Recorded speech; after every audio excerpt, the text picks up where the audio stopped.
They wish to make a lot of money. In Europe, every American student, even more every American adult, is regarded as someone who is just out to make a lot of money. Really, 16% of these students regarded their main goal and concern in life to make a lot of money. I'm quoting literally, make a lot of money. And you know what the top class, the top category, we say category, what do you say? Category was among, you excuse me, but I know I am speaking a marvelous accent without the slightest English. Now,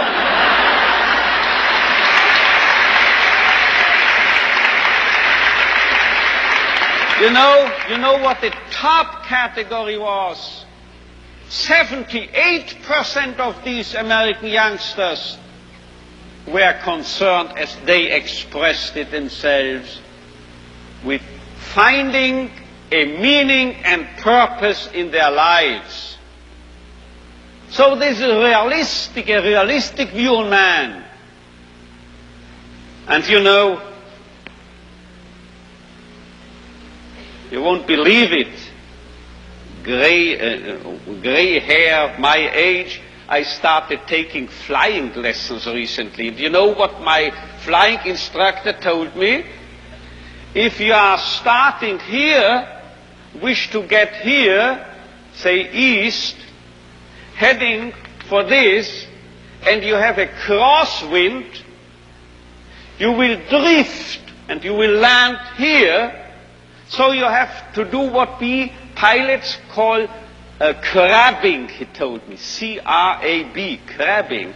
You have to head for north of this airfield, and you have to fly that way, you see, as if you headed in this direction. If you are heading here above this airfield, then you will actually land here.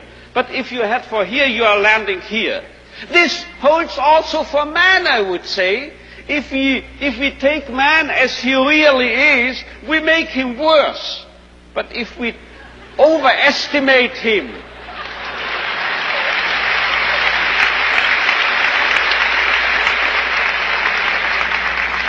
it's premature, your applause, you will soon know why. If we seem to be idealists and are overrating man, and looking at him that high, here above, you know what happens? We promote him to what he really can be. So we have to be idealists in a way, because then we'll wind up as the real realists. And you know who has said this? If we take man as he is, we make him worse. But if we take man as he should be, we make him capable of becoming what he can be. This was not my flight instructor, this was not me, this was Goethe. He said this verbally. And now you will understand why I, in one of my writings, once said, this is the most apt maxim and motto for any psychotherapeutic activity.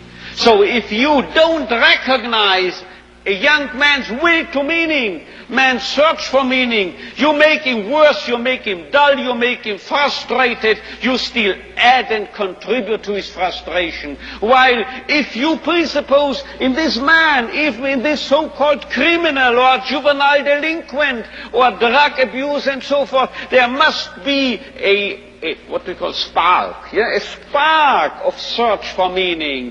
Let's recognize this, let's presuppose it, and then you will elicit it from him, and you will make him become what he in principle is capable of becoming.